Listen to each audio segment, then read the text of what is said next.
자, 실명법이라고 하는 게 이제 민사특별법의 한 내용이 될 텐데, 일단은 우리가 민사특별법에서 소유권에 관한 주제를 다루고 있는 영역이라서 등기 얘기라서 같이 앞에서 설명을 드리게 됩니다. 제일 먼저 논의할 주제, 출제 빈도는 제일 떨어지는 파트죠. 적용 배제라고 해서, 자, 보게 되면 양도담보 하나 있고요, 가등기 담보 있고요, 상호 명의신탁이라고 하는 거 있겠고요. 그 다음에 신탁법상 신탁에서 제가 매번 설명을 드렸는데 외우기 어려우니까 양가상신 이렇게 대가리 따서 외우는 것도 하나의 방법이 되게 될 겁니다. 해서 양가상신이라는 것은 아예 실명법을 적용하지 않는다라고 하는 거 해서 설명을 드릴게요. 해서 양도담보, 가등기 담보 두 개 묶어서 가야 되는데 먼저 상호 명의신탁부터 가볼까요? 상호 명의신탁, 소위 구분 소유적 공유라는 개념과 연계가 되어 있었죠. 그래서 부동산의 위치와 면적을 특정해서 2인 이상이 구분 소유하기로는 약정을 하고 그 등기는 공유로서 등기하는 형태, 이걸 우리가 상호 명의신탁. 앞 시간에 했던 거 다시 한번 개념 설명드릴게요.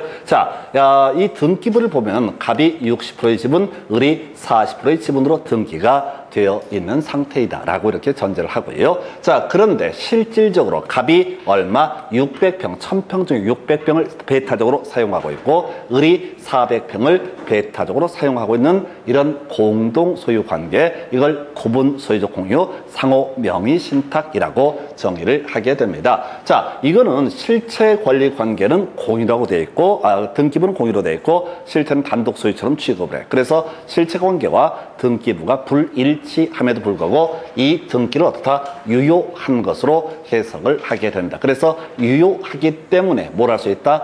해지라는 것을 할 수가 있다. 이건 이미 설명드렸던 내용이고요. 자, 그 다음에 양도담보, 가등기 담보를 논하려면 이것부터 가야 되지. 갑소유 X 부동산에 대해서 을이라는 사람이 만약에 을이라는 사람이 자, 저당권을 가지고 있다라는 얘기인 것은 을이 갑에 대해서 돈을 빌려주고, 을이 갑에 대해서 돈을 빌려주고 돈을 갚지 않으면 경매에서 주선 변제를 받겠다라는 권리가 되게 됩니다. 저당권 설정 등기라고 하는 것이 있어야지 저당권은 성립하게 된다. 그래서 이런 게 저당권이라는 개념인데, 돈 빌려주고 나서 설정하는 것 중에 하나가 저당권, 그 중에 하나가 돈 빌려주고 나서 설정하는 게 양도담보권이라는 개념이 있게 됩니다. 그래서 양도담보권이라고 하는 거, 자, 갑소유의 X 부동산에 대해서 을이 이 부동산을 담보로 해서 돈을 빌려줍니다. 그리고 형식적으로 갑에서 을로의 소유권 이전 등기라고 하는 것이 이루어지게 될 것이고, 거기다가 양도담보의 취지다라고 하는 거, 양도담보의 취지를 표시를 하게 됩니다. 자, 그러면은 이게 이제 소위 양도담보권이라는 개념이 되는데, 그러면 을은 양도담보권하고 뭐라는 거냐라고 했을 때 채무를 변제하지 않게 되면 부동산에 가액하고 자신이 받을 금액의 차익을 청산금으로 지급하고 그리고 나서 아예 부동산의 소유권을 먹는 제도를 가리켜서 양도담보권이라고 부르게 됩니다. 자, 그래서 지금 등기부에는 누구로 권리가 돼 있어? 을이라고 등기부에 표시가 되어 있지만 실제 권리자는 누가 돼? 갑이 돼. 그래서 실제 권리자와 등기 명인이 불일치함에도 불구하고 이 등기를 유효한 등기로 인정하겠다. 즉 실명법에 적용 배제라고 이렇게 얘기를 하게 됩니다. 그 다음에 또 하나 이슈 3에 될 게 갑소유의 X 부동산에 대해서, 이건 약간 어려운데 가등기 담보권이라고 하는 거, 가등기 담보권을 설정을 한다. 그러면 담보 가등기라고 하는 것을 설정 등기를 하게 됩니다. 담보 가등기 설정 등기를 하게 될 것이고요. 그때 나오게 될 것이, 자, 이 담보 가등기 권리자가 갖는 권리는 둘 중에 하나예요. 자, 우리가 양도담보권처럼 돈을 갚지 않게 되면 자, 이것을 청산금을 지급하고 부동산의 소유권을 먹어버릴 수 있는 제도, 이게 가등기 담보권. 또 하나가 저당권이랑 똑같이 취급해서 마치 뭐라고요? 경매 청구에서 후순위 권리자보다 우선 변제를 받을 수 있는 거, 이것도 뭐가 된다? 가등기 담보권이 되게 된다라고 할 것. 요게 기본 논리 구조가 되게 됩니다. 그래서 자, 지금 양도담보권하고 가등기 담보권, 사실 양도담보권은 좀 간단하고 가등기 담보권은 좀 애매한데, 이런 것들은 바로 부동산 실명법을 적용하지 않는다, 이렇게 해볼 테고, 하나만 더, 자, 신탁법상 신탁이라는 개념이 나오게 되죠. 우리가 부동산 학개론 공부를 하다 보면 신탁법상 신탁이라는 개념이 나오죠. 그래서 개발업자와 토지 소유자가 결합해서 개발을 하게 된다라고 전제를 깔면서요. 그런 게 하나가 있었죠. 자, 지금 형식적으로 지금 이제 수탁자에게 등기가 넘어가는 형태를 가리켜서 뭐라고 한다? 신탁법상 신탁이라고 부르게 된다. 예, 그래서 이때 실소유자는 위탁자지만 형식상 소유권이 수탁자에게 넘어왔다. 그러면 실권리 관계하고 그 다음에 뭐가 있지? 실권리자하고 부동산의 등기부 내용이 불일치함에도 불구하고 이걸 유효한 등기로 보겠다라고 하는 거. 그래서 이런 것들은 소위 실명법을 적용하지 않는다. 그래서 해지할 수 있다 해서 이게 내용이 많이 나오진 않는데 양가 상신 이렇게 끊어서 가도록 하겠습니다. 양도담보, 가등기담보, 상호명의신탁, 신탁법상 신탁은 실권리자와 등기 명인이 불일치함에도 불구하고 이 등기를 어떻다? 유효한 등기로 본다. 유효한 등기이기 때문에 무슨 문제?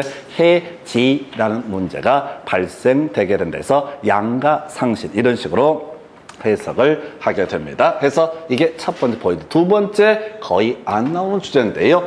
부부간의 명의신탁이라고 해서 일단 여기서 양가상실은요 소위 적용되지 아니한다라고 하는 게 양가상신의 특징이 되게 됩니다. 그럼 이제 적용되는 게 뭐냐라고 했을 때 이렇게 가는 거죠. 적용되는 게 뭐냐라고 했을 때 적용되는 게 바로 부부간의 명의신탁은 실명법을 적용을 합니다. 그 다음에 이 중에서 적용이 되는데 제한적으로 유효한 것으로 파악을 하고요. 그 다음에 아예 무효가 되는 것. 우리 시험 문제는 대부분이 무효인 명의신탁을 중심으로 출제가 되고 있죠. 그래서 부부간의 명의신탁이라고 하는 거.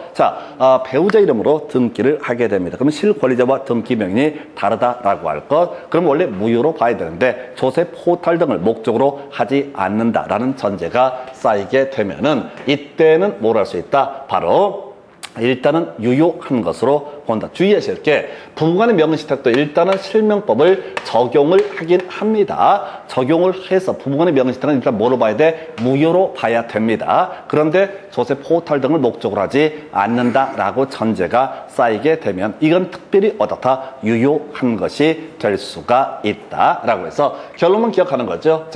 소유권 누구한테 속할 것이냐라고 했을 때 간단해요. 대내적 소유권은 누구한테? 바로 대내적으로는 맡긴 사람 신탁자에게 소유권이 있게 될 것이고 대외적 소유권은 누구한테? 수탁자에게 있게 된다라고 하는 거. 그래서 이런 논리 구조죠. 지금 갑이 신탁자, 을이 수탁자라고 전제를 해보겠습니다.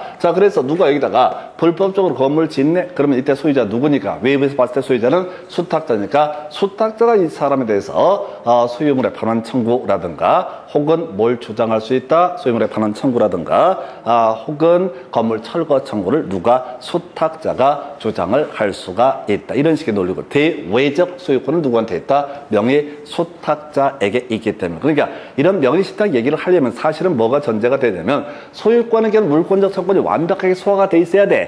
이거 따로 외워봤자 아무 쓸모가 없어. 소유권에 대한 물권적 청구권이 알고 있으면 소유자가 소유권에 대한 물권적 청구권을 행사할 수 있다. 이렇게 가는 거죠. 그 다음에 이제 그러면 불법적으로 누가 건물 축조했을 때 신탁자는 이한테 바로 목적물의 반환 청구 등 할 수 없다라는 해석. 다만 두 사람 사이에 한 방에 들어가 있다. 신탁자와 수탁자가 한 방에 있을 때 이때 소유자는 누가 된다?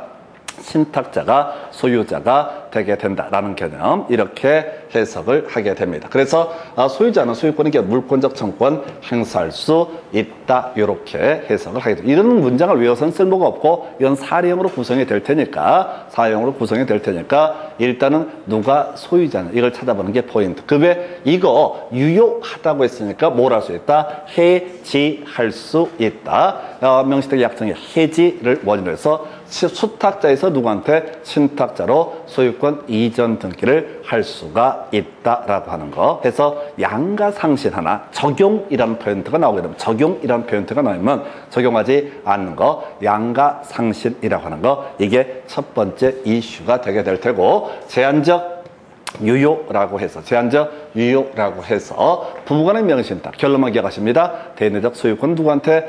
신탁자. 대외적 소유권 누구한테? 수탁자. 그래서 수탁자가 소유권에 대한 물권적 정권 제3자의 침해에 대해서 행사할 수 있다. 이런 식의 논리 구조가 되게 됩니다. 자, 한편 무효인 명의신탁이라는 개념을 가게 되죠. 그래서 이 무효인 명의신탁이라고 하는 거, 자, 논리 구조가 3자 간 계약 명의신탁 등이 있는데 이건 무효는 어떻다? 해지라는 것을 할 수가 있다 없다? 해지를 할 수가 없다. 이렇게 가게 됩니다. 그래서 유효였을 때만 무슨 문제? 해지의 문제가 나오고 무효였을 때는 어떻다? 해지의 문제가 발생하지 않는다. 오래전에 나왔던 게 점점점 양자간 등기 명의신탁 점점점 해지할 수 있다. 해지할 수 없다 해서 옳게 해서 답을 뽑았던 바가 있습니다. 그림 잡으셔야 돼. 유효였을 때만 해제나 해지의 문제가 발생되게 된다. 이렇게 그림을 잡게 됩니다. 그래서 이렇게 이제 그림을 봐야 될 텐데, 자, 오늘 했죠. 메인은 여기 있죠. 그래서 이미 우리가 수없이 걸쳐서 소유자를 찾아라 라고 해서 소유자를 찾는 방법,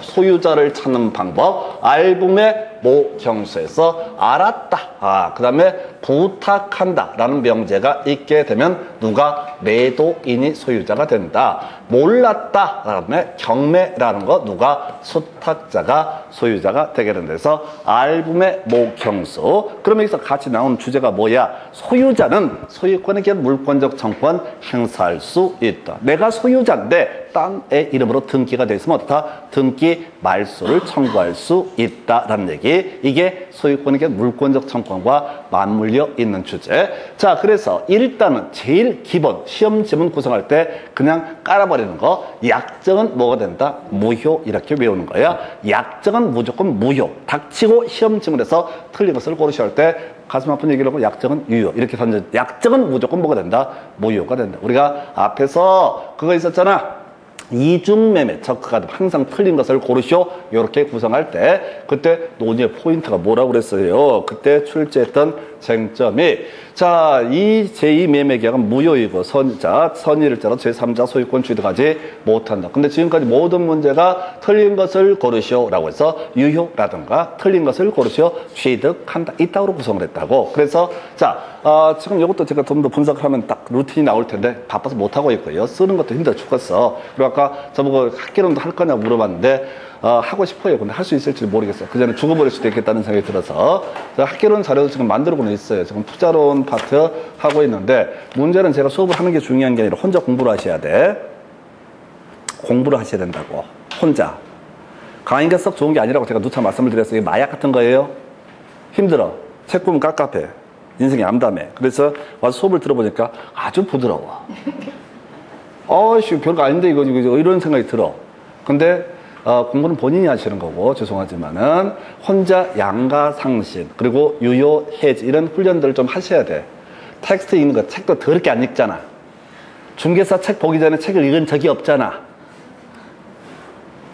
아니 거의 신문도 안 보잖아. 심지어 스포츠 뉴스도 영상으로 막 구차나가 제목 보고 나서 영상 플레이해서 보지. 그러다 보니까 글을 안 읽는 게 생활이 되다 보니까 여러분들이 시험지가 글자로 나오잖아요. 그래서 힘들다고. 그래서 방법이 두 개가 있어. 하나가 첫 번째 제가 제안드린 방법은 답을 외워버리는 거야. 이중매매 나오면 무조건 틀린 걸 고르시. 100%였고 유효하고 취득한다. 이거 찾아보는 거. 이게 이제 학원 강사가 야매를 해주는 거야. 두 번째, 여러분들 실제 적용을 해야 돼. 시험 보러 가면 쫄아가지고 막 처있기 시작합니다. 막 갑이 을한테 팔고 이 개새끼가 등기를 안 넘겨준 상태에서 적극 가다 보면 병과 다시 만나갖고 뭐 어쩌고 저쩌고 중간에 또 헷갈리게 하려고 금액을 많이 급등을 했네. 자, 특별히 부탁을 했네. 개소리들 하고 있어. 그러면 그냥 틀린 걸 고르고 바로 가는 거. 근데 제일 문제는 공부하는 과정에서 제가 지금 몇 개 설명드린 거 있잖아요. 그냥 완벽을 하려고 하면 안 돼. 우리 딸내미 어제 방법을 가르쳐 줬다니까. 그리고 거기서 가르쳐 준 게 한 가지 확실한 게 있어. 공부 잘한다고 중요한 거 아니다. 개새끼가 필요하면 공부를 해서 개새끼를 사는 건 하나의 방법이 되겠지만, 글쎄 공부를 잘하는 게 썩 그렇게 행복한 길인지에 대해서는 잘 모르겠다. 근데 굳이 개새끼가 필요하면 어떻게 하자 해서 각막부터 시작해서 각홍, 수막림 이런 식으로 외우면 된다. 이렇게 설명을 드립니다. 드렸습니다. 다시 돌아가서 이제 요 자료 지금 미리 제가 원래 이런 수업을 10월 달쯤에 보통 하거든요. 일일 특강이라는 타이틀을 가지고 그때까지 가면 아무런 의미 없어. 그때 가면 어차피 안 할 거니까 다 지쳐 나가 떨어질 테니까 미리 땡겨서 하는 게 인간까지 다 올려놓을 거고 지금 제가 수업할 때 보시면 아시겠지만 20분, 30분 막 이렇게 끊어서 하거든요. 심지어 10몇 분 끊어서 해. 왜? 여러분들이 집중할 수 있는 시간은 15분이 넘지 않는다는 사실을 요 근래 깨닫게 됐어. 요 근래 깨닫게 됐어. 데이터 분석 막 해봤어요. 그래서 오래 한다고 되는 게 아니야. 나만 뒤지게 막 열 내고 있는데 실질적으로는 언제 끝나나 뭐 이거 걱정. 그래서 다시 이제 공식 외워서 자꾸 대입하는 훈련 본인이 하셔. 이게 자기 몫입니다. 알붐의 목형수 이렇게 해서 자 갔었고 소유자가 되면 소유권에게 물권적 정권을 행사할 수 있다. 뭐 건물 철거 청구라든가 소유물에 관한 청구라든가 특히 등기 말소 청구 등 소유자만이 어떻다 행사할 수 있다. 등기 명이 중요한 게 아니라고 그래서 이제 그 환상에서 벗어나야 돼. 소유자를 찾아봤고 약정은 닥치고 뭐가 된다? 무효라고 하는 거. 약정은 무조건 뭐가 된다? 무효라고 하는 거. 그 다음에 이제 해지할 수 있다 없다? 없다. 우리가 무효인 명의신탁, 무효인 법률은 어떻다? 해지의 문제가 발생하지 않는다. 세 번째 이슈, 제3자는 무조건 어떻다? 취득한다. 나머지 몰라도 최소한 이렇게 세 개만 알고 있어도 거의 자, 어떤 사령 문제에서 지문 한 3개 커버됩니다. 운이 좀 여기서 답이에서 약정은 무효가 될 테고 제3자는 취득하고요. 그 다음에 해지할 수 없다라고 하는 거. 다시 명의신탁 들어가면 어떻게 가야 되나 읽지 말고 약정 무효 그 다음에 제3자 취득하고 해지할 수 없다. 좋은 머리를 활용을 하라고 이해하려고 하지 말고 이 머리를 안 써서 그래. 안 써서 암기하시면 다 된다니까요. 우리 딸내미한테 어제 설명을 해줬잖아. 너 구구단 처음 외울 때 얼마나 힘들었냐. 근데 자 구구단을 안 쳐외우고 나서 인수분해가 이해가 안 돼 이지랄 하면은 그건 기초가 약해서 그런 거다. 구구단을 일단 외워야 되는 거다. 그럼 이게 구구단이 뭐야? 우리한테는 약정은 무효 해지할 수 있다. 취득한다. 이렇게 기본 제3자는 취득한다. 이렇게 뼈대 잡아주실 거예요. 이제 나머지 알붐의 목형수 설명드릴 텐데 의미는 크게 없어. 자 3자간 명의신탁은 갑이 신탁자가 나와야 되죠. 매도인 예를 들어서 병이 있다고 하십시다. 소야 수탁자가 을이 되게 된다. 그래서 자 대금은 누구한테 주고 갑이 병한테 주게 되고 그리고 야야 부탁할 텐데 누구한테 을한테 등기를 넘겨달라. 3명 다 등장하잖아. 3명이 본의 아니게 다 만나야 돼. 그래서 이걸 뭐라고 한다? 3자간 등기 명의신탁. 그래서 등기 누구한테 넘어간 상태야? 을한테 넘어갔지만 알았거나 부탁을 받은 상태에서는 소유자가 누가 된다? 병이 소유자가 되게 된다라고 하는 거. 그래서 등기 명의는 누구한테 있지만 을한테 있지만 소유자는 누가 된다? 병이 소유자가 된다. 병은 돈 받아 처먹은 게 있죠? 그러면 어떻다? 갑에게 등기를 넘겨줄 의무를 지게 된다. 물론 그 전에 잡단 얘기로서 이 제3자 명의 을명의 등기는 어떻다? 말소 등기의 대상이 되게 된다. 이런 논리 구조야. 다시 3명 등장해서 이걸 뭐라고 한다? 3자간 등기 명의신탁. 소유자를 찾아라 라고 했을 때 지금 이제 신탁자가 매도인한테 부탁을 했거든. 또는 얘기를 했거든. 그러니까 매도인이 알아. 그러니까 매도인이 어떻다? 소유자가 되게 된다. 왜 매도인이 소유자가 된다고 그랬어? 알부매니까 이렇게 결론을 외우는 거라고. 뭔 소리인지 아시겠어요?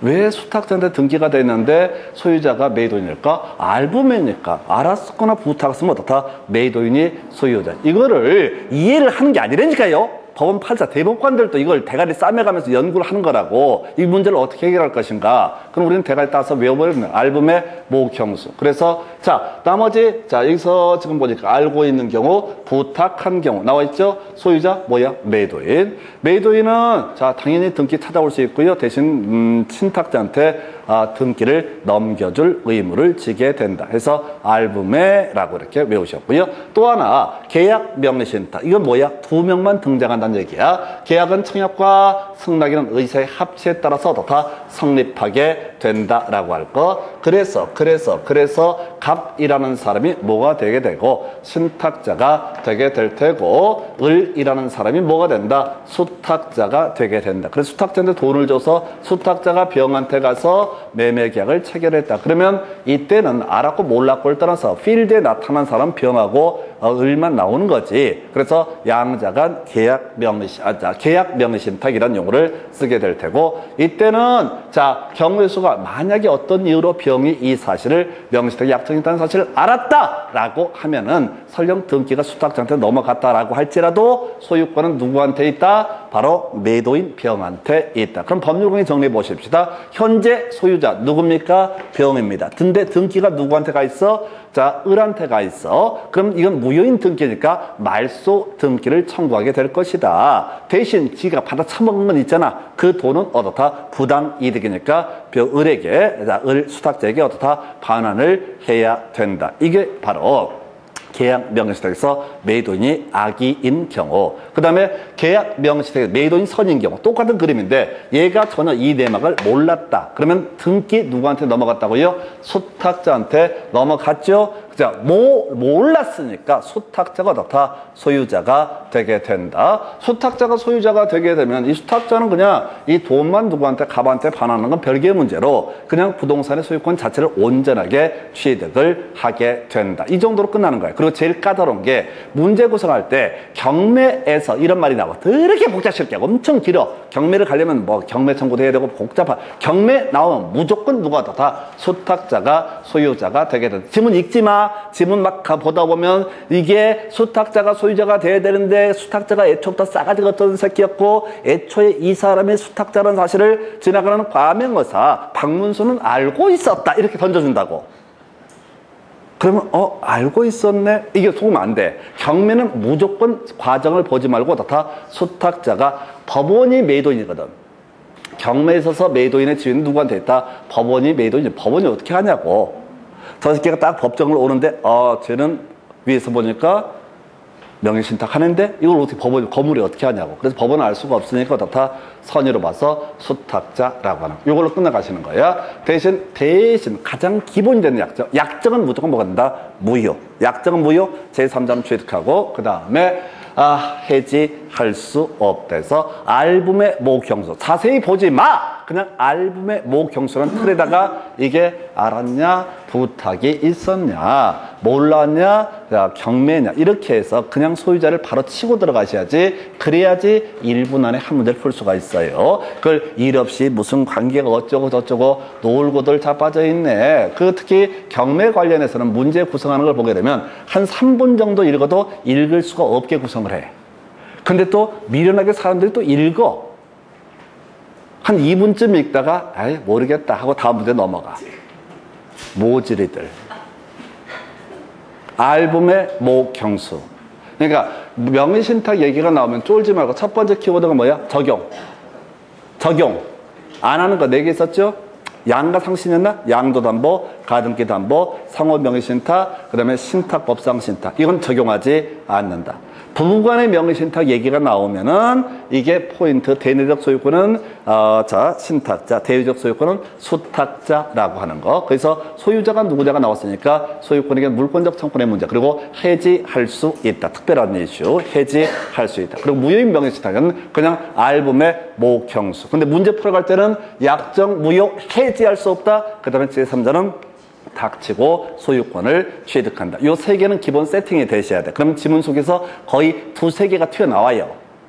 제일 감사한 지문은 계약명시탁, 선의 이런 것도 하면서 약정은 유효 이런 식으로 살짝 건드려놔. 그러면 나머지 지문 볼 것도 없어. 약정은 무조건 뭐가 된다? 무효 이렇게 가는 거야.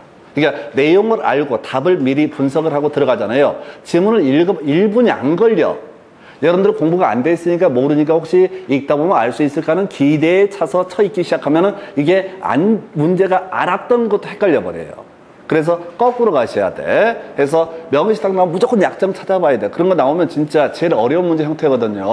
그럼 그건 거의, 그러니까 문제가요, 쉬울수록 더 짜증나, 사실은. 꼼꼼히 다 봐야 되니까. 근데 문제가 어려운 거. 우리 앞에서 이중매매 적합하면 제일 어려운 얘기야. 겁나 복잡해. 근데 답은 항상 유효. 틀린 걸 고르시오. 유효. 그 다음에 취득한다. 이렇게 다이렉트로 답을 준다고. 선생을 잘 만나서 쉽게 가면은 시험 볼 때도 어떻게 해야 돼? 쉽게 가셔야 된다고. 나중에 좀 공부되고 실력 쌓여봐요. 욕심이 더럽게 많아져가지고 이번 시험에 완벽하게 뭔가를 내가 보여주래. 보여주긴 뭘 보여줘? 아무도 관심 없어. 그냥 좀 땄으면 땄나 보다. 그 정도로밖에 생각 안 하신다고. 그래서 오버하지 마세요. 여기까지가 실명법. 잠시 끊었다가 가겠습니다.